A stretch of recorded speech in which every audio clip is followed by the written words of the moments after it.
வெளிப்படுத்தின விசேஷம் 17வது அதிகாரம் 14வது வசனம். இவர்கள் ஆட்டுக்குட்டியானவருடனே யுத்தம் பண்ணுவார்கள். ஆட்டுக்குட்டியானவர் கர்த்தாதி கர்த்தரும் ராஜாதி ராஜாவுமாய் இருக்கிறபடியால் அவர்களை ஜெயிப்பார். அவரோடு கூட இருக்கிறவர்கள் அழைக்கப்பட்டவர்களும் தெரிந்து கொள்ளப்பட்டவர்களும் உண்மையுள்ளவர்களுமாய் இருக்கிறார்கள் என்றான். தேவனுடைய அழைப்பிற்கும் தெரிந்து கொள்ளுதலுக்கும் விரோதமான பிசாசின் தந்திரங்கள் என்ற தலைப்பில் தொடர்ந்து நாம் தியானித்து கொண்டு இருக்கிறோம். இன்று அந்த தலைப்பின் 3ஆம் பாகத்திற்குள்ளாக நாம் கடந்து செல்லுகிறோம். இன்று நாம் பார்க்க போகிறது பரலோகத்தை சுதந்திரிக்க முடியாதபடிக்கு குடும்பத்தில் பிசாசு செய்யும் தந்திரங்களை நாம் தியானிக்க போகின்றோம். தேவனால் தெரிந்து கொள்ளப்பட்ட, தேவனால் அழைக்கப்பட்ட, தேவனால் தரிசனம் வைக்கப்பட்ட, ரட்சிக்கப்பட்ட குடும்பத்தில் முழு குடும்பமும் பரலோகத்துக்கு போக முடியாதபடி ஒவ்வொருவரையும் எப்படி கருவியாக பிரயோஜனப்படுத்துவான், நாம் அதை அறிந்து கொள்ள வேண்டும். அவரோடு கூட இருக்கிறவர்கள் அழைக்கப்பட்டவர்களும் தெரிந்து கொள்ளப்பட்டவர்களும் உண்மையுள்ளவர்களுமாய் இருக்கிறார்கள் என்று எழுதப்பட்டிருக்கிறது. இன்றைக்கு உண்மையில் எப்படி தவற வைப்பான், நல்லா கவனித்துக் கொள்ள வேண்டும். ஒரு குடும்பம்னு சொன்னா கணவன் மனைவியிடத்தில் உண்மையா இருக்க வேண்டும், மனைவி கணவனிடத்தில் உண்மையா இருக்க வேண்டும், பிள்ளைகள் பெற்றோரிடத்தில் உண்மையா இருக்க வேண்டும். நம்மளை அறியாமலேயே அந்த உண்மைங்கிற காரியத்தை எடுத்து விடுவான். சங்கீத புஸ்தகம் 101வது சங்கீதம் 6வது வசனம். தேசத்தில் உண்மையானவர்கள் என்னோட வாசம் பண்ணும்படி என் கண்கள் அவர்கள் மேல் நோக்கமாயிருக்கும். நல்லா கவனித்துக் கொள்ள வேண்டும். தேசத்தில் உண்மையானவர்கள் என்னோடு கூட வாசம் பண்ணும்படி என் கண்கள் அவர்கள் மேல் நோக்கமாயிருக்கும். அப்படி அவருடைய கண்கள் நோக்கமாய் இருந்த பொழுதுதான் அவருடைய கண்ணுக்கு ஆபிரகாம் தெரிந்தான். நெகேமியாவின் புஸ்தகம் 9வது அதிகாரம் 7வது 8வது வசனங்கள். ஆபிரகாமை தெரிந்து கொண்டு அவனை ஊர் என்னும் கல்தேரின் பட்டணத்திலிருந்து புறப்பட பண்ணி அவனுக்கு ஆபிரகாம் என்னும் பெயரிட்ட தேவனாகிய கர்த்தர் நீர். அவன் இருதயத்தை உமக்கு முன்பாக உண்மையுள்ளதாக கண்டு, அவனுடைய இருதயத்தை அவருக்கு முன்பாக உண்மையுள்ளதாக கண்டுதான் அழைக்கிறார். எல்லாம் கவனிங்க, இட்ஸ் வெரி வெரி இம்பார்ட்டன்ட். அதிகமாக தேவன் உண்மையை எதிர்பார்ப்பார். அப்படி அவனின் உண்மையாக கண்டுதான் அவனை அழைக்கிறார். ஆதியாகமம் 12வது அதிகாரம் 1வது வசனம். கர்த்தர் ஆபிரகாமை நோக்கி, நீ உன் தேசத்தையும் உன் இனத்தையும் உன் தகப்பனுடைய வீட்டையும் விட்டு புறப்பட்டு நான் உனக்கு காண்பிக்கும் தேசத்துக்கு போ. நல்ல கவனிங்க, அழைக்கிறாரு. அவன் கீழ்ப்படிஞ்சு போகிறான். எப்படி கீழ்ப்படிஞ்சு போகிறான், அந்த அழைப்பையும் அந்த தெரிந்து கொள்ளுதலையும் அறிந்தவனாய் புரிந்தவனாய் புறப்பட்டு செல்லுகிறான். எபிரேயரின் புஸ்தகம் 11வது அதிகாரம் 8 முதல் 10 வசனங்கள். விசுவாசத்தினாலே ஆபிரகாம் தான் சுதந்திரமாக பெறப்போகிற இடத்திற்கு போகும்படி அழைக்கப்பட்ட போது கீழ்ப்படிந்து தான் போகும் இடம் இன்னதென்று அறியாமல் புறப்பட்டு போனான். விசுவாசத்தினாலே அவன் வாக்குத்தத்தம் பண்ணப்பட்ட தேசத்திலே பரதேசியை போல சஞ்சரித்து அந்த வாக்குத்தத்தத்திற்கு உடன் சுதந்திரராகிய ஈசாக்கோடும் அந்த வாக்குத்தத்தத்திற்கு உடன் சுதந்திரராகிய ஈசாக்கோடும் யாக்கோபோடும் கூடாரங்களிலே குடியிருந்தான். நல்ல கவனிங்க. அப்ப ஆபிரகாம் ஈசாக்கோடும் யாக்கோபோடும் சேர்ந்துதான் வாழ்ந்து கொண்டிருக்கிறான். கூடாரங்களில் குடியிருந்தான். ஏனெனில் தேவன் தாமே கட்டி உண்டாக்கின அஸ்திவாரங்கள் உள்ள நகரத்துக்கு அவன் காத்திருந்தான். ஆபிரகாம் புறப்பட்டு வந்த நோக்கமே பரலோகத்திற்கு போகிறது இருக்கிறான். நல்ல கவனிங்க. It's very important.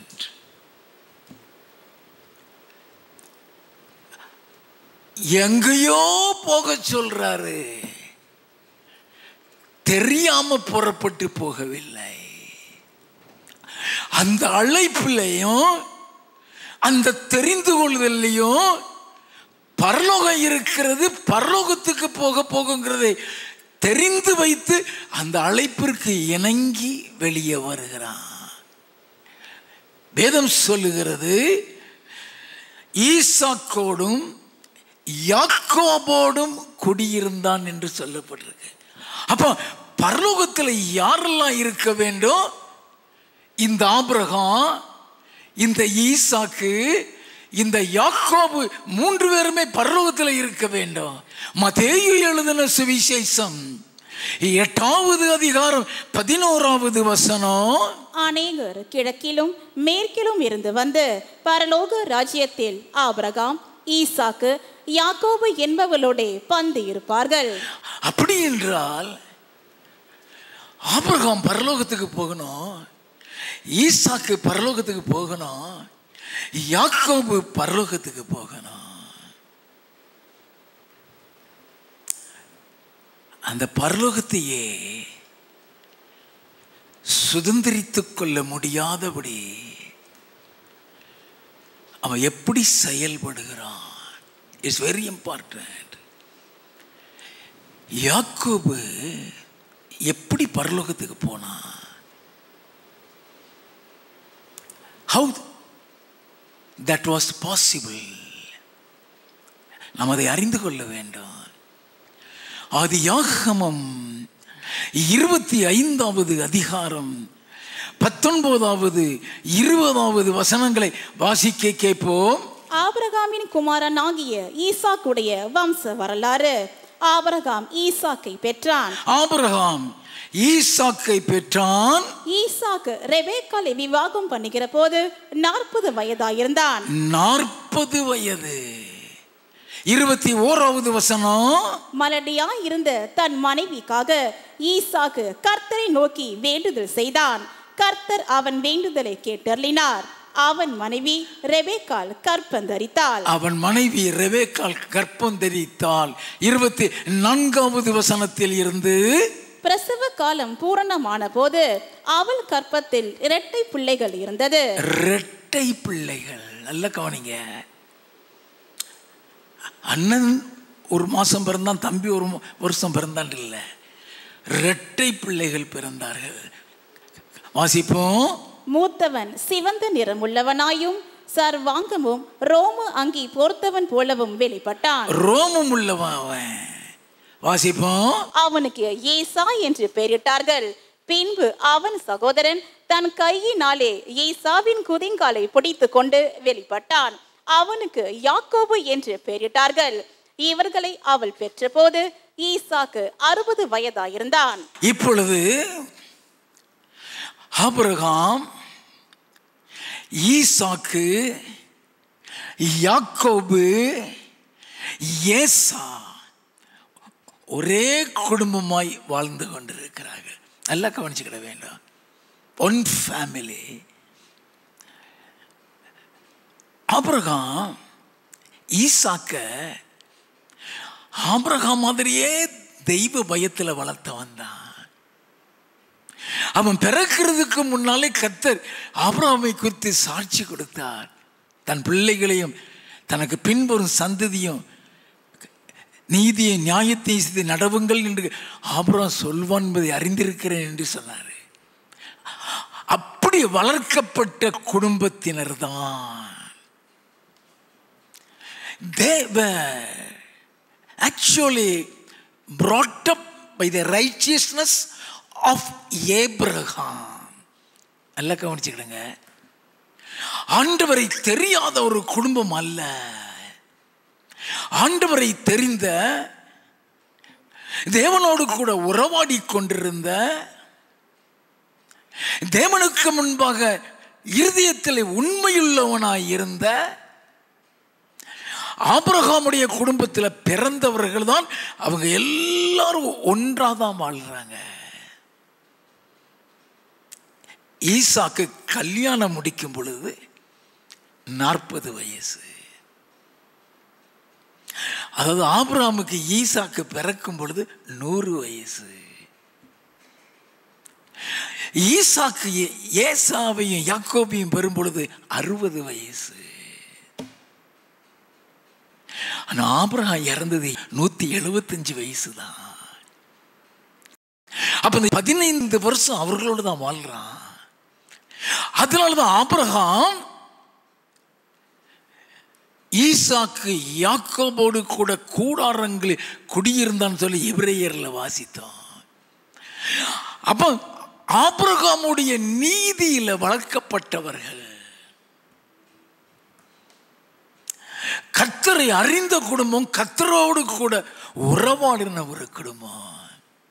It's important to understand the cunningness of Satan, how he played games in the family.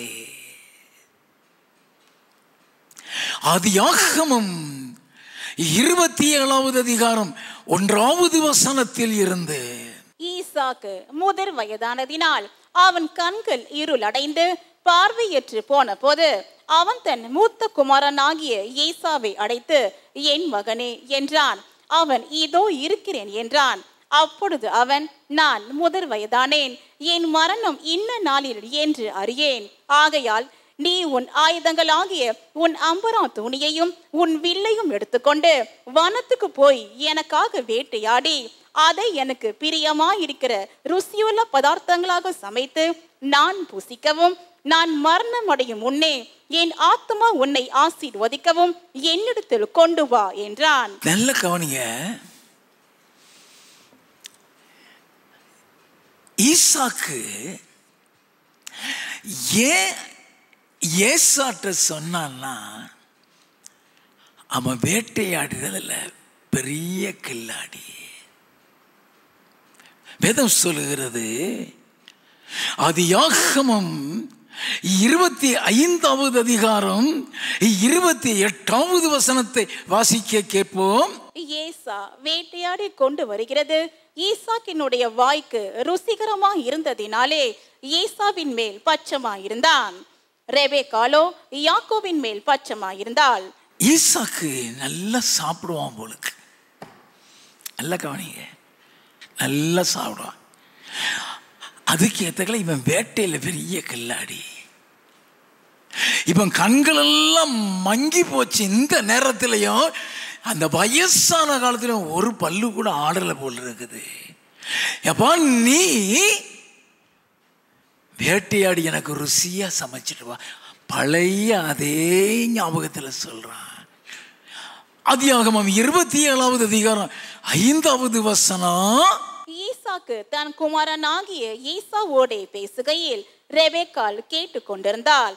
ஏசா வேட்டையாடி கொண்டு வரும்படி வனத்துக்கு போனான். ரெபெக்காள் கேட்டு கொண்டிருந்தாள். நல்ல கவனிங்க, பெத்த தாயையே கருவியாக்கி வருவான். வாசிப்போம்.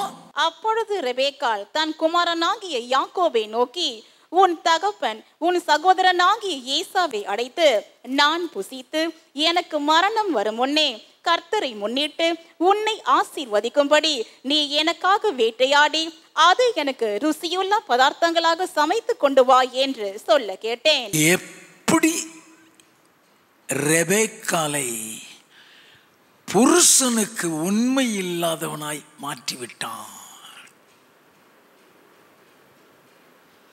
யாருக்கா தெரியுமா? புருஷனுக்கு அப்படி கீழ்ப்படிஞ்சு இருந்தவதான் கடுமையான வேலை செஞ்சதுனால தான் அந்த குடும்பத்துக்கே வந்தா. இப்ப அவளையே பிசாசு ஒரு கருவியாக மாத்தி விட்டான். உன் தகப்பன் இப்படி சொன்னான்பா, நீ நல்ல ஒரு ஆட்டுக்குட்டியை பிடிச்சிட்டு வா, அவனுக்கு எப்படி பிரியமா இருக்குமோ அப்படியே நான் செய்யறேன். She was an instrument of Satan.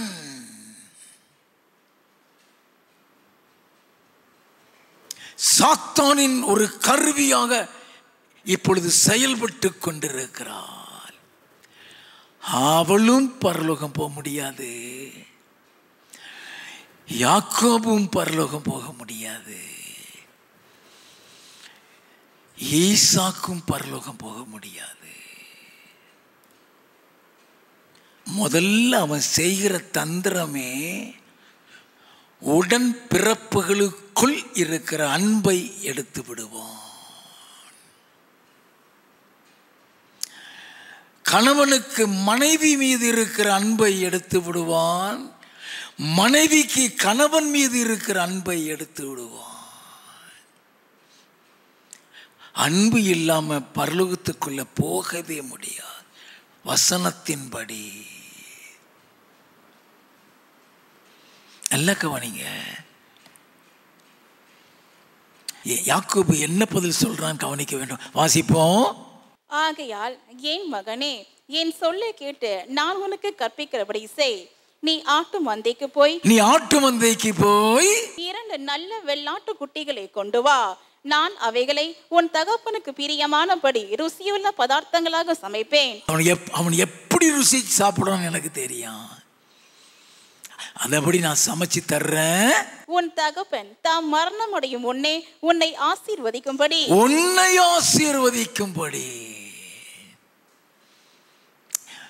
உண்மையை சொன்னா ஆண்டவர் தரிசனம் வச்சது ஏசா மீது எல்லாம் கிடையாது, யாக்கோபு மீது. God's future vision from the generation of Abraham is only through Jacob. அங்கத்தான் கையை வைப்பான். யார் மீது தரிசனம் வைத்திருக்கிறார் அவனுக்கு தெரியும், யார் மீது திட்டம் வைத்திருக்கிறார் தெரியும். அவனையே பரலோகத்துக்கே போக விடாம ஆக்கிடுவான். நல்ல கவனிங்க.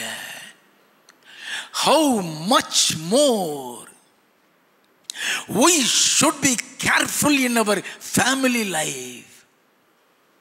நம்ம குடும்ப வாழ்க்கையில எவ்வளவு கவனமாக இருக்க வேண்டும் என்பதை நாம் அறிந்து கொள்ள வேண்டும். வாசிப்போம். உன் தகப்பன் தாம் மரணம் அடையும் முன்னே உன்னை ஆசீர்வதிக்கும்படி அவர் புசிப்பதற்கு நீ அதை அவரிடத்தில் கொண்டு போக வேண்டும் என்றால், அதற்கு யாக்கோபு தன் தாயாகிய ரெபேக்காளை நோக்கி, என் சகோதரனாகிய ஏசா ரோமம் மிகுந்தவன், நான் ரோமம் இல்லாதவன். ஒருவேளை என் தகப்பன் என்னை தடவி பார்ப்பார், அப்பொழுது நான் அவருக்கு எத்தனாய் காணப்பட்டு என் மேல் ஆசீர்வாதத்தை அல்ல சாபத்தை வரப்பண்ணி கொள்வேனே என்றான். அதற்கு அவன் தாய், என் மகனே உன்மேல் வரும் சாபம் என் மேல் வரட்டும். இந்த ஒரே ஒரு வார்த்தை நிமித்தம் அவ சாத்தானுடைய ஆள்னு சொன்னேன்.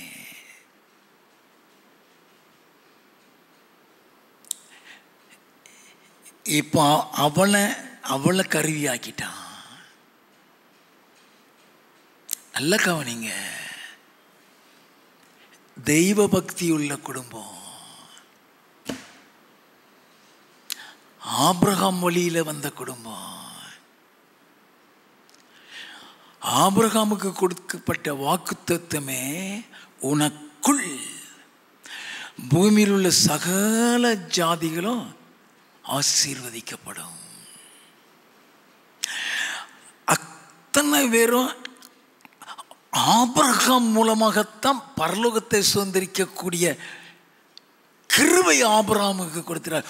உன் சந்ததிக்குள் பூமியில் சகல ஜாதிகள் ஆசீர்வதிக்கப்படும் என்று சொன்னது.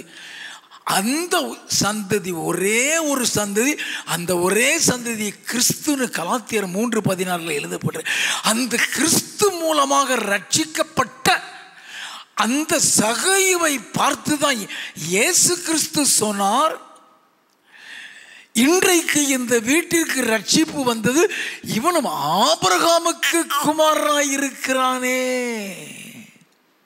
அப்போ ஆபிரகாம் மூலமாக வரக்கூடிய சந்ததிகள் ஐயா அதை காலி பண்றதுக்கு நிற்கிறான். நல்லா கவனிக்க வேண்டும். அந்த சாபம் என் மேல வரட்டும், என் சொல்லை மாத்திரம் நீ கேட்டு அவங்களை என்னிடத்துல கொண்டு வாப்பா. நல்லா கவனிங்க. அதே மாதிரி அவன் போய் வேட்டையை அவன் ஆட்டை பிடிச்சி தாயிட்ட கொடுத்து தாய் சமைச்சு கொண்டு கையில் கொடுத்துட்டான். 18வது வசனத்தில் இருந்து அவன் தன் தகப்பனிடத்தில் வந்து என் தகப்பனே என்றான். அதற்கு அவன் இதோ இருக்கிறேன், நீ யார் என் மகனே என்றான். அப்பொழுது யாக்கோபு தன் தகப்பனை நோக்கி நான் உமது மூத்த மகனாகிய ஏசா. நல்ல கவனிங்க, துணிகரமாய் பொய் சொல்லுகிறான். உண்மையில் இருந்து யாக்கோபு விலகிவிட்டான். நல்ல கவனிங்கய்யா. அழைப்பிற்கும் தெரிந்து கொள்ளுதலுக்கும் உண்மைக்கும் விரோதமான காரியம் அங்க நடக்குது.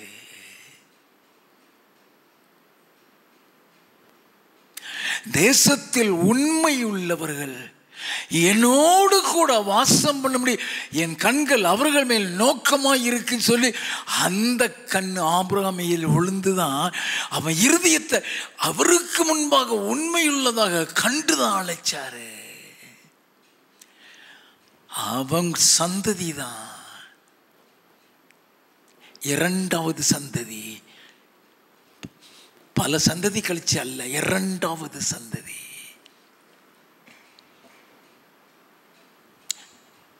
தகப்பனிடத்துல பொய் சொல்றான் மட்டும் நினைச்சிடாதீங்க. உண்மையில இருந்து விலகி பரலோகத்தை இழந்து விட்டான்.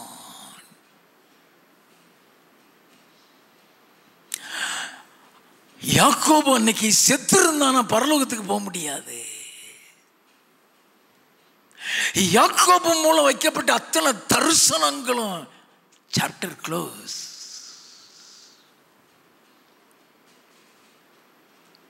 நல்லா தெரிந்து கொள்ள வேண்டும். தகப்பன்ட்டு வந்து துணிகரமா போய் சொல்றான். வாசிப்போம். நீர் எனக்கு சொன்னபடியே செய்தேன், உம்முடைய ஆத்துமா என்னை ஆசீர்வதிக்கும்படி நீர் எழுந்து உட்கார்ந்து நான் வேட்டையாடி கொண்டு வந்ததை புசியும் என்றான். நல்ல கவனிங்க. இப்ப தகப்பன் நீ என் மகன் தானா வா பார்க்கணும்னு சொல்லி அவன் கையை தடவி பார்க்கும்போது அவன் ஆட்டுத்தோலை அவன் கையில போத்து விட்டுருந்தா. அவன் சொல்லுவாங்க, கையை தடவுனா அது ஏசாவின் கை, சத்தமோ யாக்கோபின் சத்தம். 24வது வசனம், நீ என் குமாரனாகிய ஏசாதானோ என்றான். அவன் நான் தான் என்றான். பரலோகம் போக முடியுமா? தகப்பண்ட இவ்வளவு பெரிய பொய்ய சொல்லிட்டு பரலோகம் போக முடியுமா? இப்ப அவனை அவன் கொண்டு வந்ததை சாப்பிட்டுட்டு அவனை ஆசீர்வதிக்கிறான். 28வது வசனம், தேவன் உனக்கு வானத்து பனியையும் பூமியின் கொடுமையையும் கொடுத்து மிகுந்த தானியத்தையும் திராட்சரசத்தையும் தந்தருளுவாராக. ஆசீர்வாதத்தை பொய் சொல்லி பெற்றுக்கொள்ளுகிறான். வாசிப்போம். ஜனங்கள் உன்னை சேவிக்கவும் ஜாதிகள் உன்னை வணங்கவும் கடவர்கள். உன் சகோதரருக்கு எஜமானாயிருப்பாய். உன் சகோதரனுக்கு எஜமான ஏசா நினைச்சு சொல்லிட்டான்.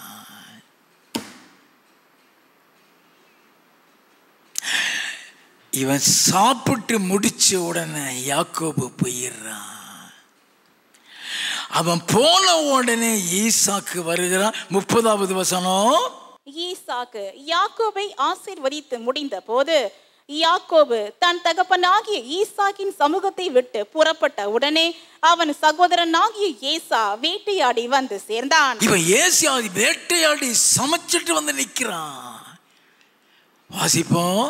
அவனும் ருசியுள்ள பதார்த்தங்களை சமைத்து தன் தகப்பன் அண்டைக்கு கொண்டு வந்து தகப்பனை நோக்கி, உம்முடைய ஆத்துமா என்னை ஆசீர்வதிக்கும்படி என் தகப்பனார் எழுந்திருந்து உம்முடைய குமாரனாகிய நான் வேட்டையாடி கொண்டு வந்ததை புசிப்பாராக என்றான். அப்பொழுது அவன் தகப்பனாகிய ஈசாக்கு, நீ யார் என்றான். அதற்கு அவன், நான் உமது மூத்த மகனாகிய ஏசா என்றான். அப்பொழுது ஈசாக்கு மிகவும் பிரமித்து நடுங்கி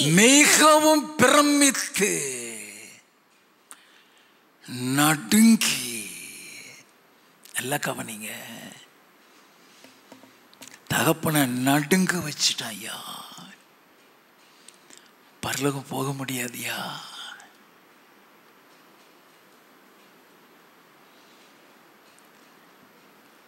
தகப்பன் கண்ணீர் விட்டுட்டான்னா அவன் வாழ்க்கையே நாசமா போயிடும். அப்ப எவ்வளவு பெரிய சாபத்துக்குள்ள போகிறான் எல்லாம் கவனிக்க வேண்டும். வாசிப்போம். வேட்டையாடி எனக்கு கொண்டு வந்தானே அவன் யார்? நீ வரும் முன்னே அவை எல்லாவற்றிலும் நான் புசித்து அவனை ஆசீர்வதித்தேனே. அவன் ஆசீர்வதிக்கப்பட்டவனாகவும் இருப்பான் என்றான். அவன் ஆசீர்வாதத்தை பெற்றுட்டான்பா. இனி எல்லாம் மாற்ற முடியாது.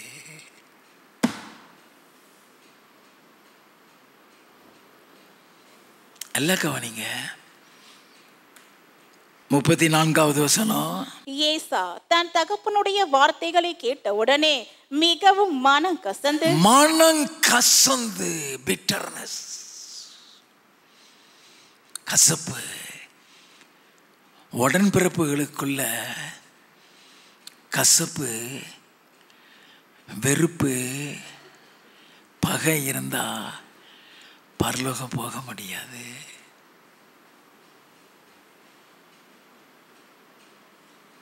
நமக்கு தெரியாது. அவன் எப்படியெல்லாம் தந்திரம் பண்ணுவான் நமக்கு தெரியாது.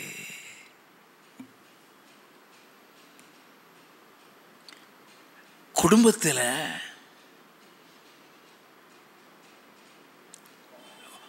உடன் பிறந்தவர்கள் எவ்வளவு ஐக்கியம் இருக்கணுங்கிறத நம்ம புரிஞ்சுக்கிடணும்.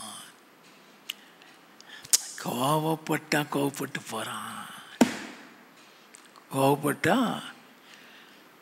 கோவப்பட்டுட்டு போறான்னு நீ அஜாக்கிரதையா இருந்தீனா நீ பரலோகத்தை இழந்துருவ. அவரோடு கூட இருக்கிறவர்கள் அழைக்கப்பட்டவர்களும் தெரிந்து கொள்ளப்பட்டவர்களும் உண்மையுள்ளவர்களுமாய் இருக்கிறார்கள். உண்மை எங்க போச்சுன்னே தெரியல. வாசிப்போம். மிகவும் மனம் கசந்து உரத்த சத்தமிட்டு அலறி தன் தகப்பனை நோக்கி, என் தகப்பனே என்னையும் ஆசீர்வதியும் என்றான். என்னையும் ஆசீர்வதியும். வாசிப்போம். அதற்கு அவன், உன் சகோதரன் தந்திரமாய் வந்து உன்னுடைய ஆசீர்வாதத்தை பெற்றுக்கொண்டான் என்றான். உன் சகோதரன் தந்திரமாய் வந்து உன் ஆசீர்வாதத்தை பெற்றுட்டான்பா. நம்ம என்னால ஒண்ணுமே செய்ய முடியாது. 41வது வசனம். யாக்கோபை தன் தகப்பன் ஆசீர்வதித்தது நிமித்தம் ஏசா யாக்கோபை பகைத்து என் தகப்பனுக்காக துக்கிக்கும் நாட்கள் சீக்கிரமாய் வரும், என் தகப்பனுக்காக துக்கிக்கும் நாட்கள் சீக்கிரம் வரும், அப்பொழுது என் சகோதரனாகிய யாக்கோபை கொன்று போடுவேன் என்று ஏசா தன் இருதயத்திலே சொல்லிக் கொண்டான். நல்ல கவனிங்க, ஏசா பரலோகம் போக முடியாது. ஆபிரகாம் சந்ததி டோட்டல் க்ளோஸ்.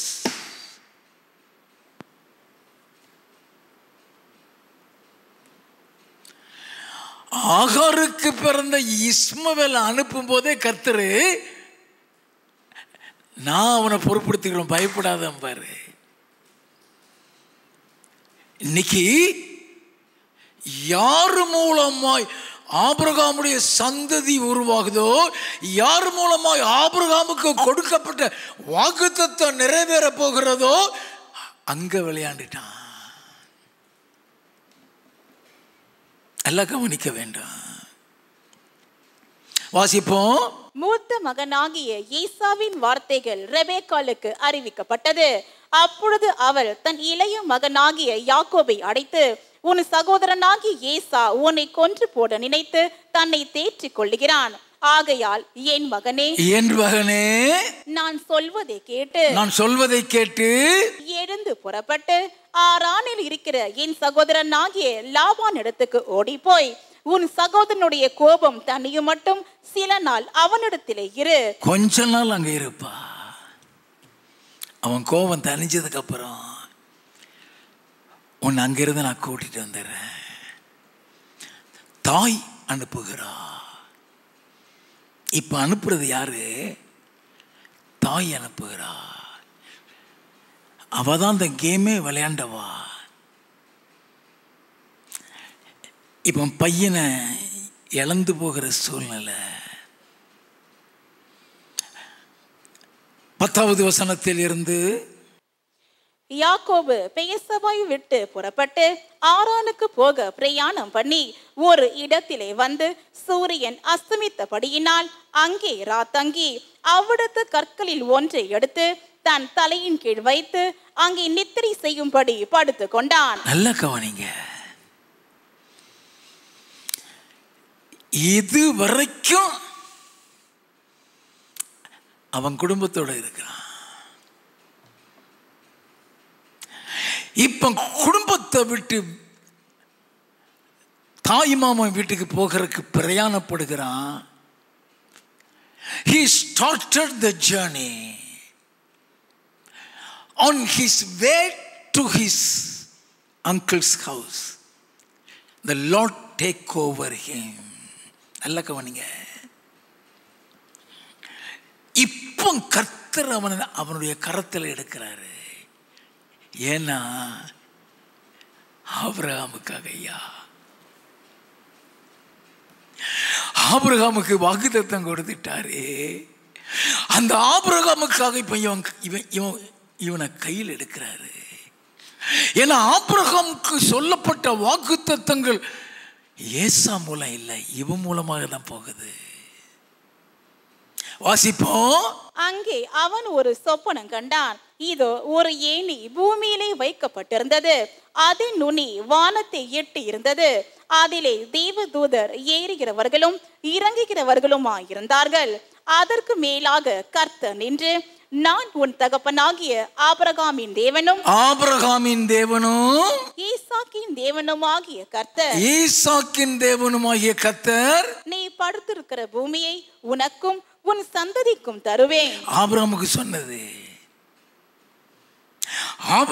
சொன்னது, ஈசாக்குக்கு சொன்னது, இப்ப இவனுக்கு வாக்குத்தத்தம் கொடுக்கிறாரு. நல்ல கவனிங்க, வாசிப்போம்.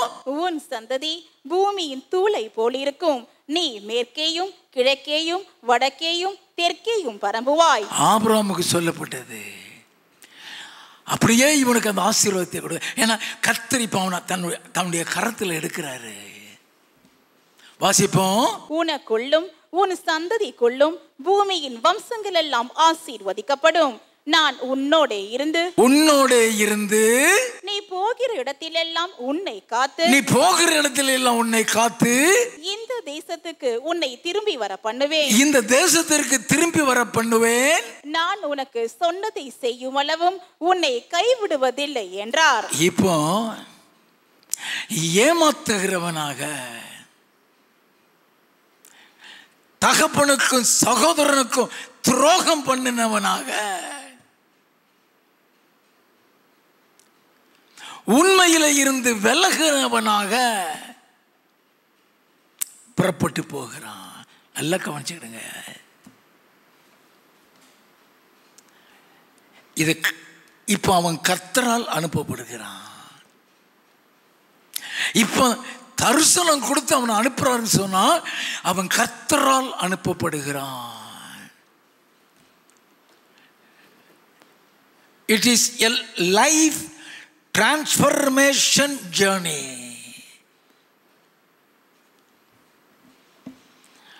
இந்த பிரயாணம் அவன் செய்த துரோகத்தை உணர வைக்கிற பிரயாணம். இந்த பிரயாணம் அவன் உடன் பிறந்த சகோதரனை நேசிக்க வைக்கக்கூடிய ஒரு பிரயாணம். இந்த பிரயாணம் அவன் வாழ்க்கையில் உண்மையை கற்றுக்கொள்ளக்கூடிய ஒரு பிரயாணம்.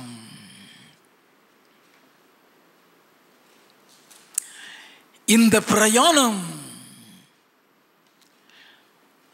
அவனுடைய தகப்பன் அவனுடைய சகோதரனுடைய அன்பை உணர்ந்து கொள்ளக்கூடிய ஒரு பிரயாணம்.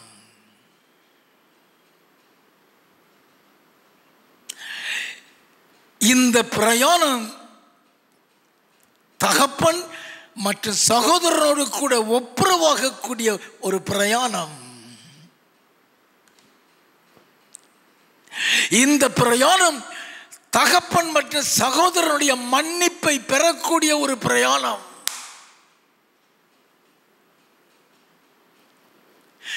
இந்த பிரயாணம் யாக்கோபுடைய சந்ததியை தேவனுடைய தரிசனத்தில் கொண்டு வரக்கூடிய ஒரு பிரயாணம். இந்த பிரயாணம் யாக்கோபு பரலோகத்தை சுதந்திரிக்கக்கூடிய ஒரு பிரயாணம்.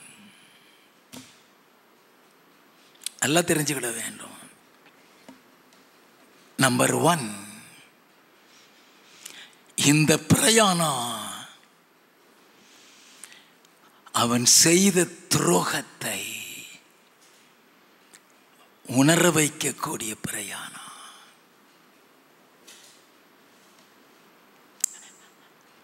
இதுவரைக்கும் அவனுக்கு அவன் செய்தது தப்புன்னு தெரியல. ஆசீர்வாதத்தை பெற்றுட்டோம். He was fully satisfied the blessing of his father. ஆண்டவர் வெறுமே அவனை அனுப்பல, அவனை ஆசீர்வதிச்சு அனுப்புறார். ஏன்னா நாசமா போயிடக்கூடாதவன். அந்த ஆசீர்வாதத்தில் அநேக ப்ரொடெக்ஷன் உண்டு. அந்த ஆசீர்வாதம் தான் அவனை பெரும்படையா திரும்பி வர வைக்கும்.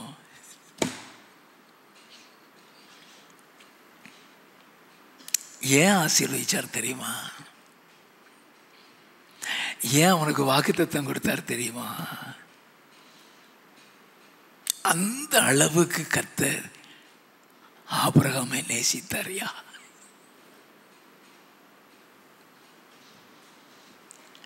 He was really a man after the heart of God.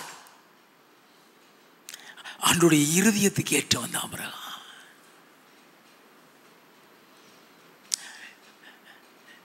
நல்லா கவனித்துக் கொள்ள வேண்டும். துரோகம் செய்தவனுக்கு பாதுகாப்பு கொடுப்பாரா? துரோகம் செய்தவனை ஆசீர்வதிப்பாரா? துரோகம் செய்தவனை திருப்பி கொண்டு வரேன்னு சொல்லுவாரா? அப்படின்னா எந்த அளவு கர்த்தர் ஆபிரகாமை நேசித்திருப்பார், எந்த அளவு ஆபிரகாம் கர்த்தருக்கு உண்மையோ இருந்திருப்பார்.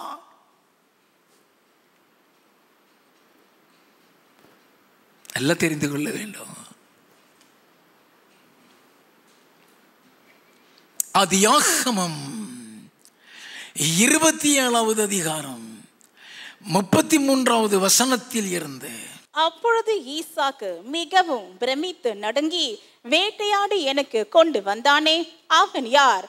நீ வரும் முன்னே அவை எல்லாவற்றிலும் நான் புசித்து அவனை ஆசீர்வதித்தேனே, அவன் ஆசீர்வதிக்கப்பட்டவனாகவும் இருப்பான் என்றான். ஏசா தன் தகப்பனுடைய வார்த்தைகளை கேட்ட உடனே மிகவும் மனம் கசந்து உரத்து சத்தமிட்டு அலறி தன் தகப்பனை நோக்கி, என் தகப்பனே, என்னையும் ஆசீர்வதியும் என்றான். அதற்கு அவன், உன் சகோதரன் தந்திரமாய் வந்து உன்னுடைய ஆசீர்வாதத்தை பெற்று கொண்டான் என்றான். அப்பொழுது அவன் பெயர் யாக்கோபு எனப்படுவது சரியல்லவா? யாக்கோபு எனப்படுவது சரியல்லவா? இதோடு 2 தரம் என்னை மோசம் போக்கினான். 2 தரம் என்னை மோசம் போக்கினான், ஏமாத்திட்டான். 2 தரம் என்னை ஏமாத்திட்டான். வாசிப்போம். என் சேஷ்ட புத்திர பாகத்தை எடுத்து கொண்டான். என் சேஷ்ட புத்திர பாகத்தை, அது தகப்பனுடைய முதல் ஆசீர்வாதம் அவனுக்கு வர்றது, அது பேரு. என் சேஷ்ட புத்திர பாகத்தை எடுத்துக்கொண்டான்.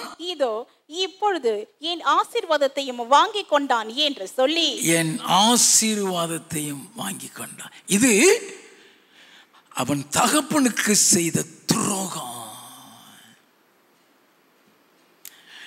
அவன் சகோதரனுக்கு செய்த துரோகம். தகப்பனையும் சகோதரனையும் ஏமாற்றி வஞ்சித்து புறப்பட்டுட்டான். இப்ப செய்த இந்த துரோகத்தை அவன் உணரணும். அதை உணராம மேல போக முடியாது. அப்போ கர்த்தர் அதை உணர வைக்கிற பாதையில் இப்ப கொண்டு போகிறாரு. ஆதியாகமம் 29வது அதிகாரம் 15வது வசனம். பின்பு லாபான் யாக்கோபை நோக்கி, நீ என் மருமகனா இருப்பதினால் சும்மா எனக்கு வேலை செய்யலாமா? சும்மா எனக்கு நீ வேலை செய்யலாமா?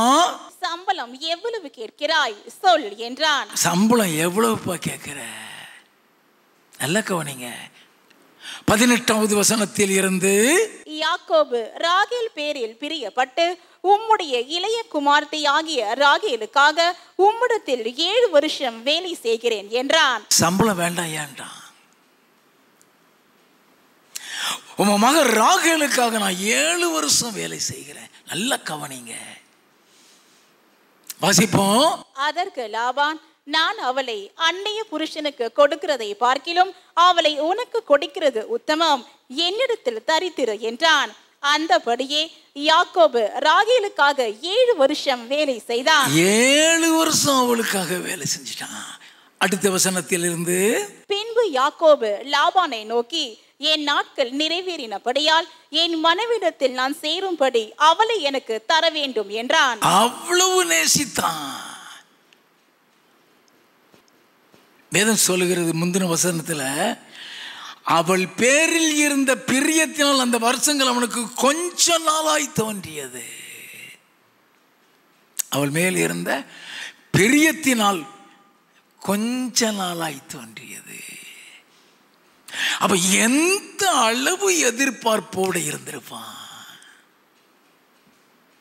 அந்த 7 வருஷம் எப்ப முடியும், எவ்வளவு ஆசையா இருந்திருப்பான். அல்ல கவனிங்க, என் ஆண்டவர் நடத்துற பாதை பியூட்டிஃபுல்லா இருக்குயா.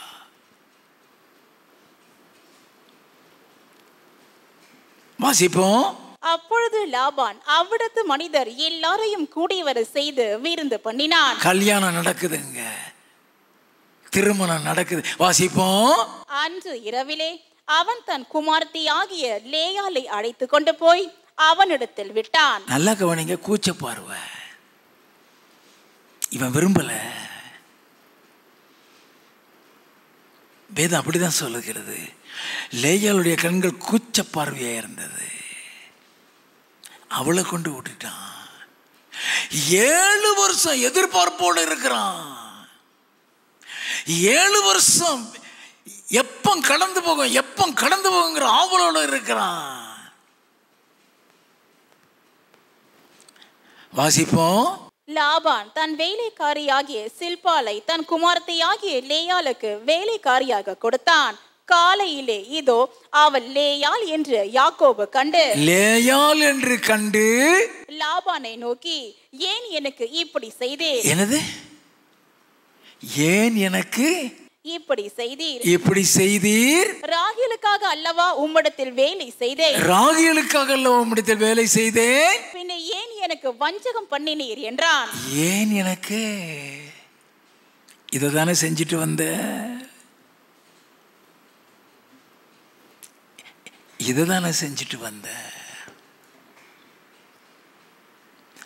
ஏன் எனக்கு வஞ்சகம் பண்ணினே?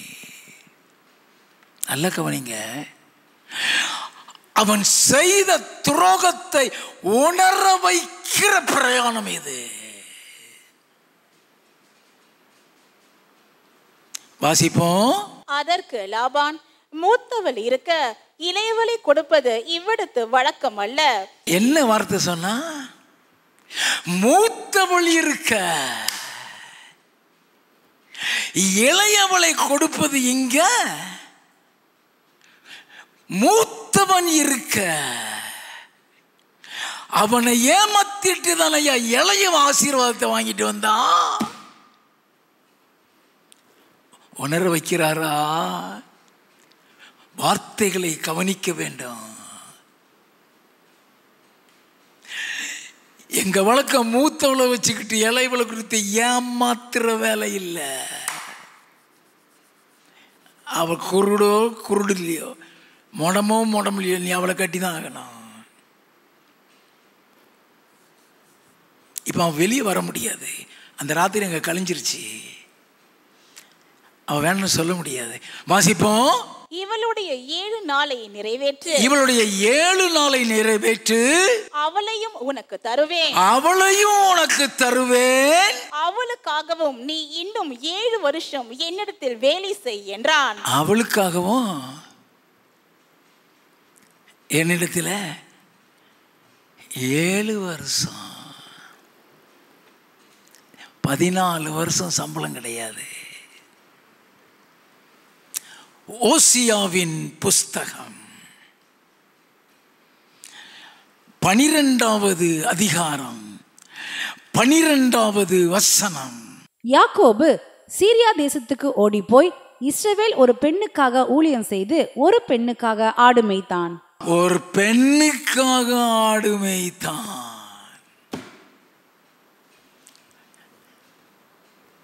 எப்படி கொண்டு போய் விட்டாரு? ஒரு பெண்ணுக்காக ஊழியம் செய்து ஒரு பெண்ணுக்காக ஆடு மேய்க்க வைத்தாரு. அந்த ஒரே ஒருத்திக்காக சம்பளம் இல்லாம 14 ஆண்டுகள் சேஷ்டபுத்திர பாகத்தை வாங்கினான பிரயோஜனப்பட்டுச்சா? நல்லா கவனிக்க வேண்டும். கர்த்தர் நடத்துகிற பாதையை தெரிந்து கொள்ள வேண்டும். அவன் செய்த துரோகத்தை கர்த்தர் உணர வைக்கிறார். அந்த பாதையில் அவனை கொண்டு போகிறார். தன்னால் ஏமாற்றப்பட்ட சகோதரன், தன்னால் ஏமாற்றப்பட்ட தகப்பன் எவ்வளவு வேதனைப்பட்டிருப்பார் என்பதை புரிந்தபடியினால்தான் அவன் தகராறு பண்ணாம திரும்பியும் ஒரு 7 வருஷம் சம்பளம் இல்லாம வேலை பார்த்தாயா.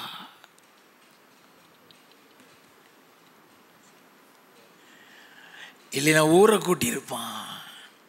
என்னை ஏமாத்திட்டாருன்னு. ஏன் அதுக்கு ஒத்து சம்மதிச்சு போனா? அவன் செய்த துரோகம் அவன் இருதயத்தை இப்போ குத்தி இருக்கும். மூத்தவன் இருக்க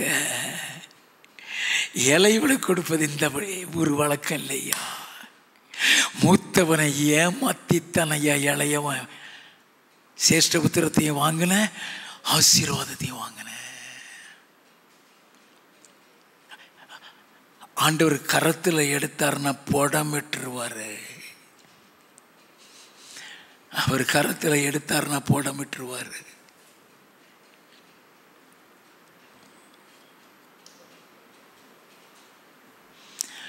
தகப்பன் வாயால சொல்லுகிற ஒரு ஆசீர்வாதத்துக்காக பொய் சொன்னா. இப்போ சம்பளம் இல்லாம 14 ஆண்டுகள் உண்மையாய் உழைக்க வைத்து விட்டார்.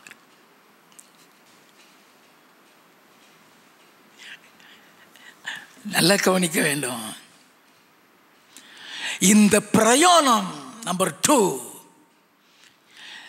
தகப்பனிடம் துணிகரமாய் பொய் சொன்ன அவனுக்கு உண்மையை கற்றுக்கொள்ளக்கூடிய ஒரு பிரயாணம். நல்லா கவனிக்க வேண்டும். நீ உண்மைக்குள்ள வரலைன்னா நீ பரலோகத்துக்குள்ள போக முடியாது.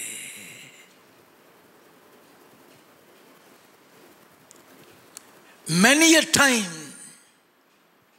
we are not aware that we are failing in the faithfulness of God. நல்லா தெரிந்து கொள்ள வேண்டும். அவரோடு கூட இருக்கிறவர்கள் அழைக்கப்பட்டவர்களும் தெரிந்து கொள்ளப்பட்டவர்களும் உண்மையுள்ளவர்களுமாயிருக்கிறார்கள். நம்மளை அறியாமலேயே பொய் சொல்ல வச்சிரும். நம்மளை அறியாமலேயே உண்மையிலிருந்து தவற வச்சிரும். நமக்கு தெரியவே தெரியாது.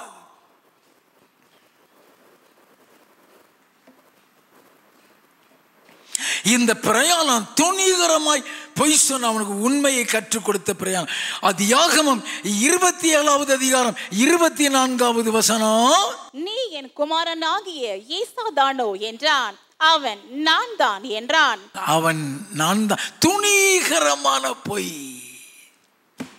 தகப்பனிடத்துல துணிகரமான பொய். அதுக்கு அந்த பாதையில் கொண்டு வர ஆதியாகமம் 31வது அதிகாரம் 38லிருந்து 41 வரை. இந்த 20 வருஷ காலமாய் நான் உம்மிடத்தில் இருந்தேன்.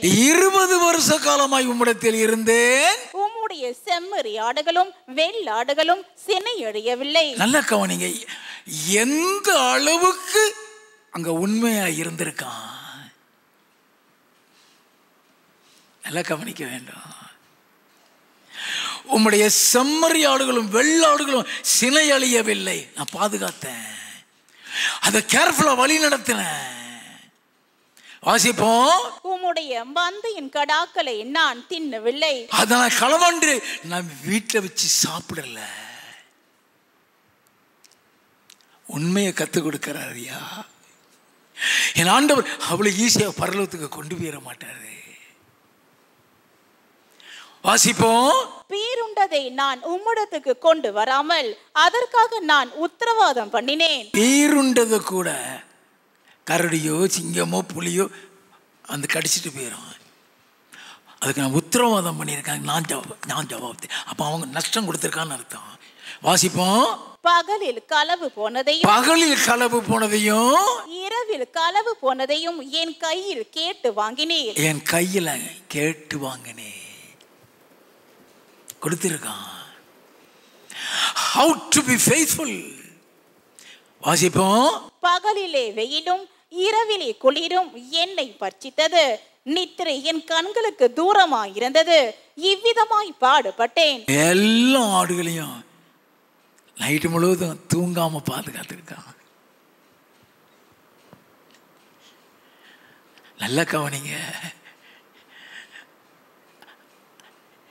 இந்த யாக்கோபை ஆண்டவர் நடத்துறாருன்னு சொன்னா அவனை உருவாக்குகிறாரு. வாசிப்போம். இந்த 20 வருஷ காலம் உம்முடைய வீட்டிலே இருந்தேன். 14 வருஷம் உம்முடைய 2 குமாரத்திகளுக்காகவும் 14 வருஷம் சம்பளம் வாங்கவில்லை.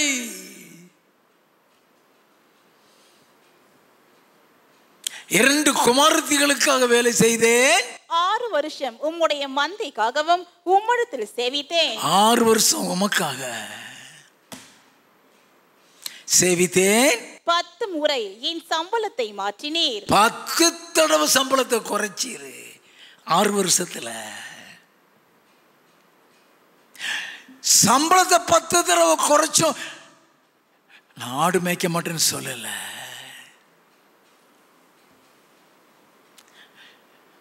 பத்து தடவை சம்பளத்தை குறைச்சோம் நான் ஓடி போயிருவேன்னு சொல்லல.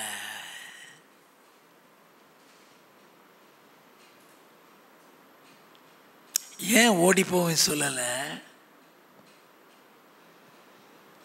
ஏன் அவங்க இருந்து திருட்டுத்தனமா வரல? உன்னை மறுபடியும் நான் கொண்டு வருவேன்னு அவர் சொல்லிட்டாரு. உன்னை மறுபடியும் திரும்ப நான் கொண்டு வருவேன். நான் சொன்னதை செய்யும் அளவு உன்னை கைவிட மாட்டேன். எப்படி தாவீது பாவம் செய்ததுக்கு கிடைச்ச தண்டனையை சந்தோஷமாய் ஏற்றுக்கொண்டானோ அதே மாதிரி இவன் சந்தோஷமாய் செய்தான். 10 முறை என்னுடைய சம்பளத்தை மாற்றினே. வாசிப்போம். என் பிதாவின் தேவனாகிய ஆபிரகாமின் தேவனும் ஈசாக்கின் பயபக்திக்குரியவரும் என்னோடு இராமற் போனார். என்னோடு இராமல் போனால் நீர் இப்பொழுது என்னை வெறுமையாய் அனுப்பிவிட்டிருப்பீர். வெறுங்கையை அனுப்பியிருப்பீர். அல்ல கவனிங்க, இந்த பிரயாணம் அவனை உண்மையுள்ளவனாய் மாற்றிவிட்டது. இந்த பிரயாணம் தன் தகப்பனுடைய தன் சகோதரனுடைய அன்பை புரிய வைத்த பிரயாணம். ஆதியாகமம் 31வது அதிகாரம் 1வது 2வது வசனங்கள். பின்பு லாபானுடைய குமாரர் எங்கள் தகப்பனுக்கு உண்டானவைகள் யாவையும் யாக்கோபு எடுத்து கொண்டான் என்றும் எங்கள் தகப்பனுடைய பொருளினாலே இந்த செல்வத்தை எல்லாம் அடைந்தான் என்றும் சொன்ன வார்த்தைகளே யாக்கோபு கேட்டான். லாபானின் முகத்தை யாக்கோபு பார்த்த பொழுது அதன் நேற்று முந்தை நாள் இருந்தது போல் இராமல் வேறுபட்டிருக்க கண்டான். அங்க அன்பை பார்க்க முடியல. மாறாக இவன் ஆசீர்வாதத்தை பார்த்து அவன் பொறாமப்பட ஆரம்பிச்சிட்டானுங்க. ஐயா, இந்த சூழ்நிலையில தான் அவன் தகப்பனுடைய அன்பை அவன் புரிய முடியும். இந்த சூழ்நிலையில அவன் சகோதரனுடைய அன்பை அவன் புரிய முடியும். 6வது வசனத்தில் இருந்து, என்னால் இயன்ற மட்டும் நான் உங்கள் தகப்பனுக்கு ஊழியம் செய்தேன் என்று நீங்கள் அறிந்திருக்கிறீர்கள். உங்கள் தகப்பனோ என்னை வஞ்சித்து என் சம்பளத்தை 10 முறை மாற்றினான். ஆனாலும் அவன் எனக்கு தீங்கு செய்ய தேவன் அவனுக்கு இடம் கொடுக்கவில்லை. அந்த 10 முறை தன் தகப்பன் செஞ்சிருப்பானா? இவன் தகப்பனுடைய அன்பை அவன் புரிய வைக்கிற சூழ்நிலையில கொண்டு போகிறாரு. It's a beautiful turning point in the life of Jacob. ஏதோ போயிட்டான், ஏதோ வந்தான் நம்ம நினைச்சிட்டு இருக்கோம். 14வது 15வது வசனங்கள். அதற்கு ராகேலும் லேயாலும் எங்கள் தகப்பன் வீட்டிலே இனி எங்களுக்கு பங்கும் சுதந்திரமும் உண்டோ? அவரால் நாங்கள் அந்நியராய் எண்ணப்படவில்லையா? அவரால் நாங்கள் அந்நியராய் எண்ணப்படவில்லையா? அவர் எங்களை விற்று எங்கள் பணத்தையும் வாயிலே போட்டு கொண்டார். இந்த சம்பவம்லாம் அவன் தகப்பனுடைய அன்பை புரிய வைத்ததுயா. ஈசாக்கு எந்த அளவுல கர்த்தருக்கு பயந்து வாழ்ந்து கொண்டிருந்தவன், ஈசாக்கு ஆபிரகாமுடைய ஒரு இமேஜாக வாழ்ந்தவனாச்சே. அந்த தகப்பனிடத்துல போய் சொல்லி அந்த தகப்பனுக்கு துரோகம் பண்ணிட்டு வந்துட்டுமே. அந்த தகப்பனுடைய அன்பை புரிந்து கொள்ளக்கூடிய ஒரு பிரயாணம் இது. லாபானுடைய பிள்ளைகள் எல்லாம் இவன் மேல பொறாமப்பட ஆரம்பிச்சிட்டாங்க. தான் உடன் பிறந்த சகோதரனுடைய சிரேஷ்ட புத்திரத்தை ஏமாத்தி வாங்கினமே, அதையெல்லாம் நினைச்சு பார்ப்பான். இந்த பிரயாணம் தன்னை வெறுத்த, பகைத்த, கொலை செய்து விடுவேன் என்று கங்கணம் கட்டின சகோதரனை நேசித்து அவனோடு கூட ஒப்புரவாகி பரலோகத்தை சுதந்திரிக்க வைத்த பிரயாணம்.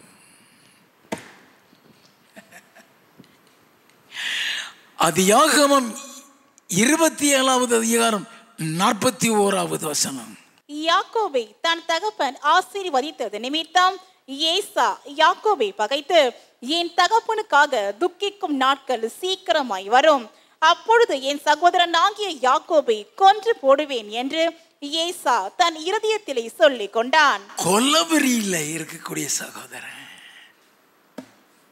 எல்லாம் கவனிங்க. அந்த சகோதரன் நேசித்தால் எப்பரலோகம் போக முடியும்? அவனையும் பரலோகம் போகூடமாக்கினது இவன் தானே.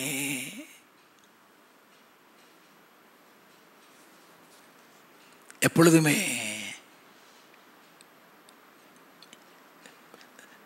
ஏன் துரோகிகள் நமக்கு வர்றாங்கன்னா,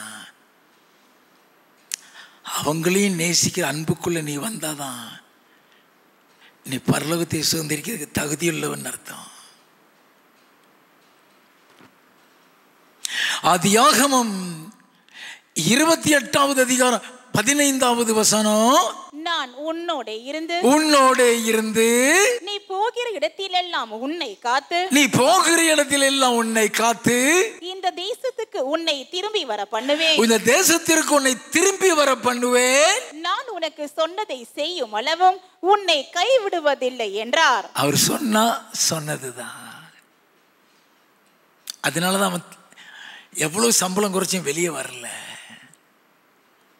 அவன் ஒவ்வொரு பகுதியும் தான் செய்த துரோகத்துக்கு பிரதிபலனா எடுத்து தன்னை மாத்திக்கிட்டே வர்றான். அவன் தன்னை மாத்திட்டாங்கிறது கர்த்தர் தெரிஞ்சதுக்கு அப்புறம் தான் அவனை கூப்பிடுறாரு. ஆதியாகமம் 31வது அதிகாரம் 3வது வசனம். கர்த்தர் யாக்கோபை நோக்கி, உன் பிதாக்களுடைய தேசத்திற்கும் உன் இனத்தாரிடத்திற்கும் நீ திரும்பி போ, நான் உன்னோட கூட இருப்பேன் என்றார். கர்த்தர் சொல்லிட்டாரு, திரும்பி போப்பா, நான் உன்னோடு கூட இருப்பேன். அப்பவும் சொன்னாரு, இப்பவும் சொல்றாரு. அப்ப துரோகியா இருந்தான், இவன் உண்மையுள்ளவனா மாறி போகிறான். 17வது 18வது வசனம். அப்பொழுது யாக்கோபு எழுந்து தன் பிள்ளைகளையும் தன் மனைவிகளையும் ஒட்டகங்கள் மேல் ஏற்றி தான் பதான் அராமிலை சம்பாதித்த மிருக ஜீவன்களாகிய மந்தைகள் அனைத்தையும் தன் பொருள்கள் எல்லாவற்றையும் எடுத்துக்கொண்டு கானான் தேசத்தில் இருக்கிற தன் தகப்பனாகிய ஈசாக்கினிடத்துக்கு போக புறப்பட்டான். ஈசாக்கிடத்தில் போக புறப்பட்டு விட்டான். The return journey started. நல்ல கவனிங்க. இப்போ அவனுடைய ஆபிரகாமுக்கு கொடுத்த வாக்குத்தத்தம் இவன் மூலமா நிறைவேறணும்.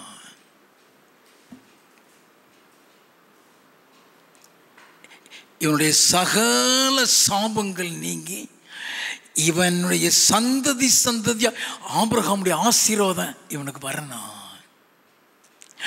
அப்படின்னா இந்த ரிட்டர்ன் ஜேர்னி அவன் வாழ்க்கையில் ஏற்படக்கூடிய ரட்சிப்பை குறிக்கிறது. He has changed. His life has changed. But salvation வர வேண்டும். அது ரெக்கன்சிலேஷனுக்கு அப்புறம் தான் வரும். நல்லா கவனிங்க. இன்னும் சகோதரனுடைய பகைக்குள்ள இருந்துகிட்டு இருக்கிறான். Have to reconcile. ஏசாவும் பரலோகத்துக்கு போகணும், யாக்கோபும் பரலோகத்துக்கு போகணும். யாக்கோபும் தேவன் வைத்த தரிசன திட்டங்கள் நிறைவேற வேண்டும். அது இந்த ரிட்டர்ன் ஜேர்னியில் நடக்கும். அது யாகமம் 32வது அதிகாரம் 4வது வசனத்தில் இருந்து, நீங்கள் என் ஆண்டவனாகிய ஈசாவனிடத்தில் போய் நான் இதுவரைக்கும் லாபானிடத்தில் தங்கியிருந்தேன் என்றும் எனக்கு எருதுகளும் கழுதைகளும் ஆடுகளும் வேலைக்காரரும் வேலைக்காரிகளும் உண்டென்றும் உம்முடைய கண்களில் எனக்கு தயவு கிடைக்கத்தக்கதாக ஆண்டவனாகிய உமக்கு இதை அறிவிக்கும்படி ஆட்களை அனுப்பினேன் என்றும் உம்முடைய தாசனாகிய யாக்கோபு சொல்ல சொன்னான் என்று சொல்லும்படி கட்டளை கொடுத்து தனக்கு முன்பாக அவர்களை அனுப்பினார். நல்ல கவனிங்க. சகோதரனுடைய நிலைமை தெரியாது. அவன் இன்னும் அதே கோத்தில் இருக்கானா இல்லையான்னு தெரியாது. முதல்ல அவனை சமாதானப்படுத்திட்டு போவோம், அனுப்பி விடுறான். அவங்க போய் சொல்லிட்டு வர்றாங்க. வாசிப்போம். அந்த ஆட்கள் யாக்கோபினிடத்துக்கு திரும்பி வந்து, நாங்கள் உம்முடைய சகோதரனாகிய ஈசாவினிடத்துக்கு போய் வந்தோம், அவரும் 400 பேரோட உம்மை எதிர்கொள்ள வருகிறார் என்றார்கள். பயந்துட்டான், எதிர்கொள்ள வருகிறான்னு பயந்துட்டான். வாசிப்போம். அப்பொழுது யாக்கோபு மிகவும் பயந்து வியாகுலப்பட்டு அவன் நினைச்சிட்டான் நம்மளை அழிக்கிறதுக்கு தான் வர்றான் போலுக்கு. ஏன்னா எப்பொழுதுமே இந்த குற்றம் உள்ள மனசு குறுக்கு இருக்கும். அவன் இருதயத்துக்குள்ள பெரிய போராட்டம், ஆண்டவரை நோக்கி ஜெபிக்கிறான். 10வது வசனம், அடியேனுக்கு தேவரீர் காண்பித்த எல்லா தயவுக்கும் எல்லா சத்தியத்துக்கும் நான் எவ்வளவு வேணும் பாத்திரன் அல்ல. நான் கோலும் கையுமாய் இந்த யோர்தானை கடந்து போனேன். இப்பொழுது இவ்விரண்டு பரிவாரங்களையும் உடையவனானேன். என் சகோதரனாகிய ஈசாவின் கைக்கு என்னை தப்புவியும். என் சகோதரனாகிய ஏசாவின் கைக்கு என்னை தப்புவியும் ஆண்டவரே.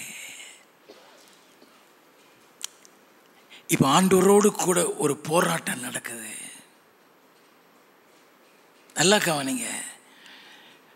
கர்த்தரோடு கூட அங்க ஒரு போராட்டம் நடந்து கொண்டிருக்கிறது. என்னை தப்புவியும் ஆண்டவரே. அவன் ஆசீர்வாதத்தையெல்லாம் எடுத்தான் இல்லையா, அதை காம்பன்சேட் பண்ணுகிறான். நல்லா கவனிங்க. Reconciliation is different, compensation is different. இப்ப என்ன செய்கிறான்?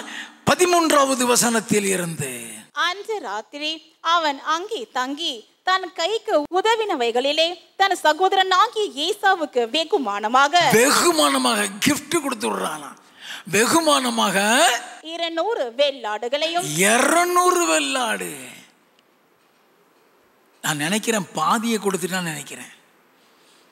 200 வெள்ளாடு, 20 வெள்ளாட்டு கடாக்களையும் 20 வெள்ளாட்டு கடா, 200 செம்மறி ஆடுகளையும் 200 செம்மறி ஆடுகள், 20 ஆட்டு கடாக்களையும் 20 ஆட்டுக்கடா, பால் கொடுக்கிற 30 ஒட்டகங்களையும் 30 ஒட்டகம். எவ்வளவு பெரிய மந்தையோடு வந்திருக்கான். வாசிப்போம். அவைகளின் குட்டிகளையும் 40 கடாரிகளையும் 10 காளைகளையும் 20 கோழிகை கழுதைகளையும் 10 கழுதை குட்டிகளையும் பிரித்தெடுத்து இதை அவர்களுக்கு கொடுத்து விடுறான்.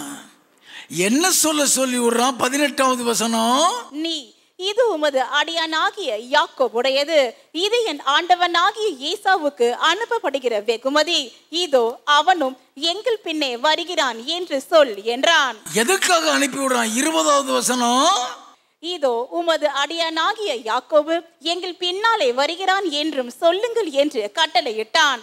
முன்னே வெகுமதியை அனுப்பி அவனை சாந்தப்படுத்திக் கொண்டு பின்பு அவன் முகத்தை பார்ப்பேன், அப்பொழுது ஒருவேளை என் பேரில் தயவாய் இருப்பான் என்றான். நல்ல compensate what he has done it. This is not reconciliation, this is compensation. ரெக்கன்சிலியேஷனுக்கு முன்னால நடக்கக்கூடிய நஷ்ட ஈடு. நல்லா கவனிச்சுக்கோங்க. ஆனாலும் பயம் போகல. இவ்வளவு கொடுத்து விட்டதுக்கு அப்புறமும் பயம் போகல. 24வது வசனத்தில் இருந்து, யாக்கோபு பிந்தி தனித்திருந்தான். அப்பொழுது ஒரு புருஷன் பொழுது விடியும் அல்லவும் அவனுடனே போராடி அவனை மேற்கொள்ளாததை கண்டு அவனுடைய தொடை சந்தை தொட்டார். அதனால் அவருடனே போராடுகையில் யாக்கோபின் தொடை சந்து சுளுக்கிற்று. அவனோடு போராடுகள். அங்க போராட்டம் நடக்குது. தேவனுக்கும் அவனுக்கும் ஒரு போராட்டம் நடந்து கொண்டிருக்கிறது. என் ஆசீர்வதிக்கலை விட்டவே மாட்டேன். வாசிப்போம். அவர் நான் போகட்டும், பொழுது விடுகிறது என்றார். அதற்கு அவன், நீர் என்னை ஆசீர்வதித்தால் ஒழிய உம்மை போக விடேன் என்றான். அவர், உன் பேர் என்ன என்று கேட்டார். யாக்கோபு என்றான். அப்பொழுது அவர், உன் பேர் இனி யாக்கோபு எண்ணப்படாமல் உன் பேர் யாக்கோபு எண்ணப்படாமல் இஸ்ரவேல் எண்ணப்படும். இஸ்ரவேல். அந்த வார்த்தையை சொல்லிட்டாரா? ஆபிரகாம் கொடுத்த வாக்குத்தத்தம் இவன் மூலமா நிறைவேற போகுதுன்னு அர்த்தம். இப்போ யாக்கோபு ஆபிரகாமுக்கு தேவன் கொடுத்த தரிசனத்திற்குள் வந்து விட்டான். இவன் சந்ததி தான் இஸ்ரவேலர்கள். இந்த சந்ததி தான் கானானை சுதந்திரிக்க போகிறது. இந்த சந்ததியை வழிநடத்துகிறது தான் மோசே உருவாக்கப்பட்டான். வாசிப்போம். தேவனோடும் மனிதனோடும் போராடி மேற்கொண்டாயே என்றார். அப்பொழுது யாக்கோபு, உம்முடைய நாமத்தை எனக்கு அறிவிக்க வேண்டும் என்று கேட்டான். அதற்கு அவர், நீ என் நாமத்தை கேட்பானேன் என்று சொல்லி அங்கே அவனை ஆசீர்வதித்தார். இப்ப ஆபிரகாமுடைய முழு ஆசீர்வாதத்தை பெற்றுட்டான்.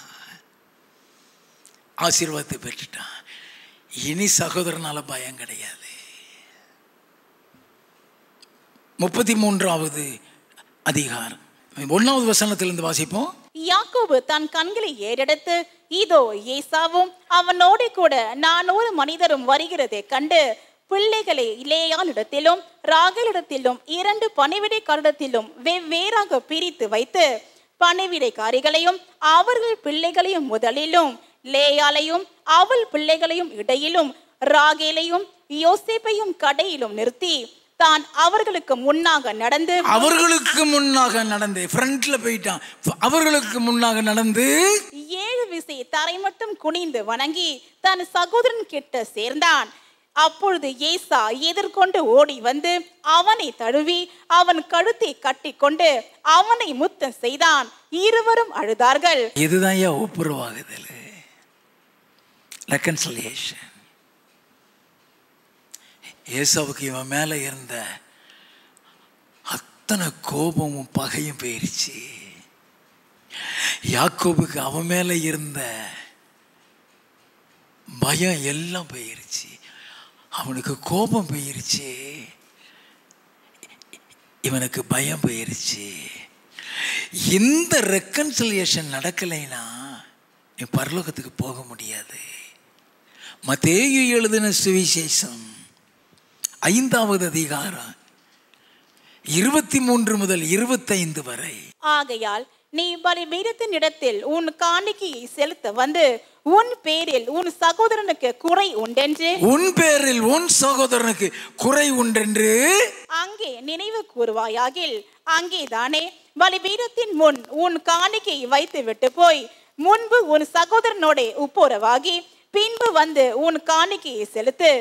எதிராளி உன்னை நியாயாதிபதியினிடத்தில் ஒப்பு கொடாமலும் நியாயாதிபதி உன்னை சேவகனிடத்தில் ஒப்பு கொடாமலும் நீ சிறைச்சாலையில் வைக்கப்படாமலும் இருக்கும்படியாக நீ உன் எதிராளியோடு வழியில் இருக்கும் போதே சீக்கிரமாய் அவனுடனே நல்மனம் பொருந்து. சீக்கிரமாய் நல்மனம் பொருந்து. என் ஆண்டவர் சொன்னாரே, அவனோட ஒப்புரவாகலின யாக்கோபு பரலோகம் போக முடியாது. ஏசா அவனை மன்னிக்கலைன்னு அவன் போக முடியாது. ஆதியாகமம் 33வது அதிகாரம் 8வது வசனத்தில் இருந்து, அப்பொழுது அவன், எனக்கு எதிர்கொண்டு வந்த அந்த மந்தை எல்லாம் என்னத்துக்கு என்றான். அதற்கு அவன், என் ஆண்டவனுடைய கண்களில் எனக்கு தயவு கிடைக்கிறதற்கு என்றான். என் ஆண்டவனுடைய கண்ணில் எனக்கு தயவு கிடைக்கிறதற்கு. வாசிப்போம். அதற்கு ஏசா, என் சகோதரனே, எனக்கு போதுமானது உண்டு, எனக்கு போதுமானது உண்டு, உன்னுடையது உனக்கு இருக்கட்டும் என்றான். நல்ல கவனி, எந்த அளவுக்கு ஏசாவை மாத்தி இருக்கிறாரு. அது வேதத்தில் இல்லை, இவனை மட்டும் பாதையில் கொண்டு போனது இருக்கு. என்ன தரிசனம் இவனை வச்சுதான். அப்ப ஏசாவை அங்க உருவாக்கி இருக்காரு. எனக்கு எல்லாம் இருக்கு, இப்ப நல்ல ஆசீர்வாதமா இருக்கு, உன் பணம் உனக்கு இருக்கட்டும்பா. இவன் ஏதோ கடமைக்கு கொடுத்தான்னு நினைச்சிடாதீங்க, முழு இருதயத்தோடு கொடுக்க. வாசிப்போம். அதற்கு யாக்கோபு, அப்படி அல்ல, உம்முடைய கண்களில் எனக்கு தயவு கிடைத்ததே, ஆனால் என் வெகுமதியை என் கையில் இருந்து ஏற்றுக்கொள்ளும். நீர் என் மேல் பிரியமானீர், என்னை மன்னித்து விட்டீர். அடையாளம் சொல்றான், என்னை மன்னித்து விட்டு நீ என் மேல் பிரியமானீர். நான் உம்முடைய முகத்தை கண்டது தேவனுடைய முகத்தை கண்டது போல இருக்கிறது. தேவன் எனக்கு அனுக்கிரகம் செய்திருக்கிறார், வேண்டியதெல்லாம் எனக்கு உண்டு. ஆகையால் உமக்கு கொண்டு வரப்பட்ட என் காணிக்கையை ஏற்றுக்கொள்ளும் என்று சொல்லி அவனை வருந்தி கேட்டுக்கொண்டான். அப்பொழுது அவன் அதை ஏற்றுக்கொண்டான். What a beautiful reconciliation.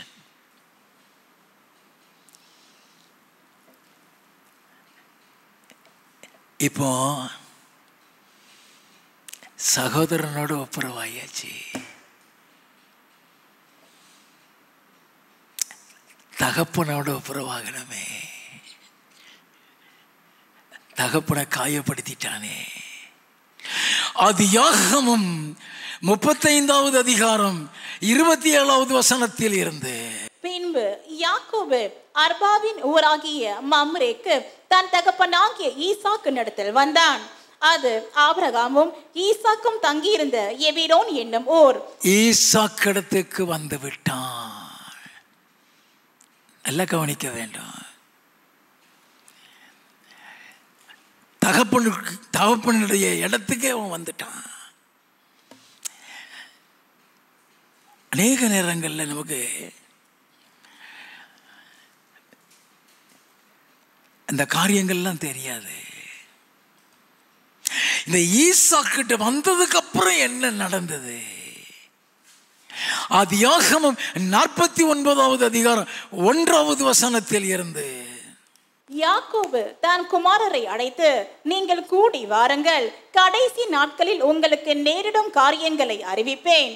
யாக்கோபின் குமாரரே, கூடி வந்து கேளுங்கள், உங்கள் தகப்பனாகிய இஸ்ரவேலுக்கு செவி கொடுங்கள். இவன் எல்லா பிள்ளைகளையும் கூப்பிட்டு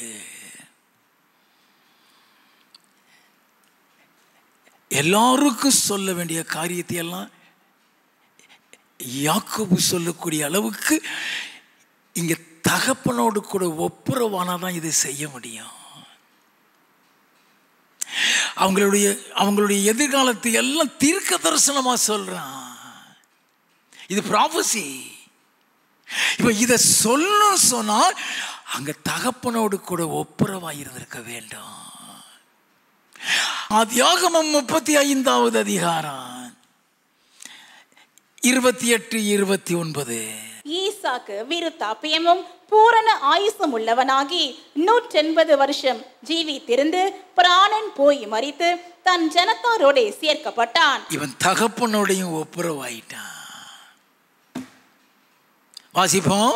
அவன் குமாரராகிய ஏசாவும் யாக்கோபும் அவனை அடக்கம் பண்ணினார்கள். 2 பேரும் அடக்கம் பண்றாங்க. ஆதியாகமம் 49வது அதிகாரம் 33வது வசனம். யாக்கோபு தன் குமாரருக்கு கட்டளையிட்டு முடித்த பின்பு, தன் குமாரர் எல்லாருக்கும் கட்டளையிட்டு முடித்த பின்பு, அவன் தன் கால்களை கட்டளின் மேல் மடக்கி கொண்டு ஜீவித்து போய் தன் ஜனத்தாரோட சேர்க்கப்பட்டான். யாக்கோபு மரித்து விட்டான்.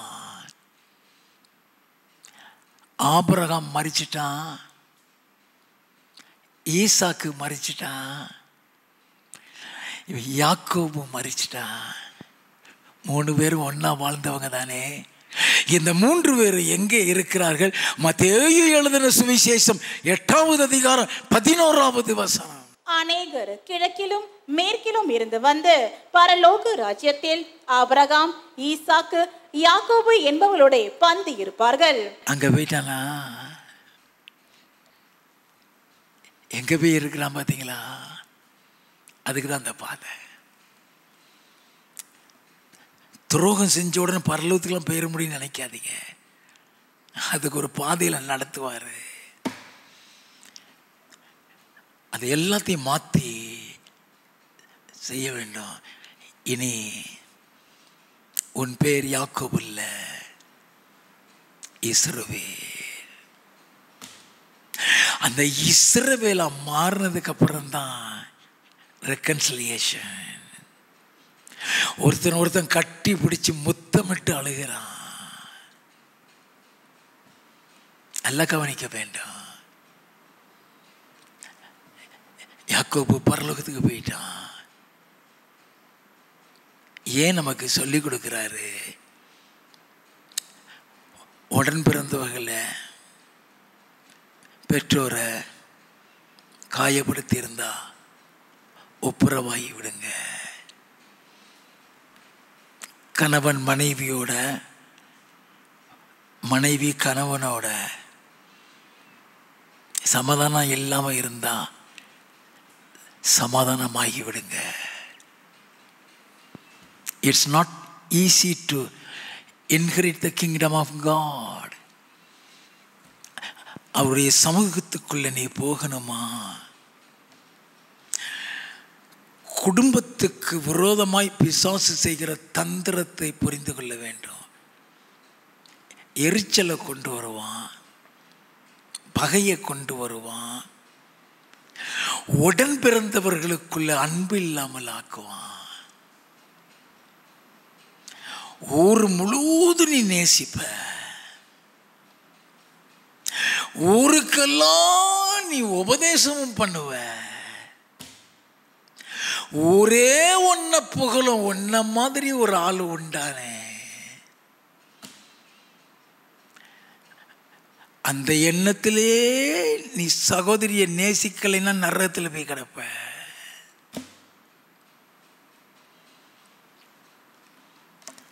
நாம் தெரிந்து கொள்ளும்படியாக தான் பிசாசுடைய தந்திரம் குடும்ப வாழ்க்கையில எப்படி இருக்கும். லோத்து பிரச்சனை வந்து பிரிஞ்சு போனான், உருப்படாமலே போயிட்டான். அவன் சந்ததி தான் மோவாபியரும் அம்மோனியர். தேவனுடைய ஆலயத்துக்குள்ளே நுழையக்கூடாதுன்றார். எல்லாம் கவனிக்க வேண்டாம். ஆபிரகாமுடைய வாழ்க்கையில் கிறிஸ்துவினுடைய அன்பு அவனுக்குள்ள இருந்ததுனால தான் இயேசு கிறிஸ்து ஐஸ்வர்யான் லாசரு காரியத்தில் லாசரு ஆபிரகாம் அடியில் இருந்ததை சொல்லுகிறார்.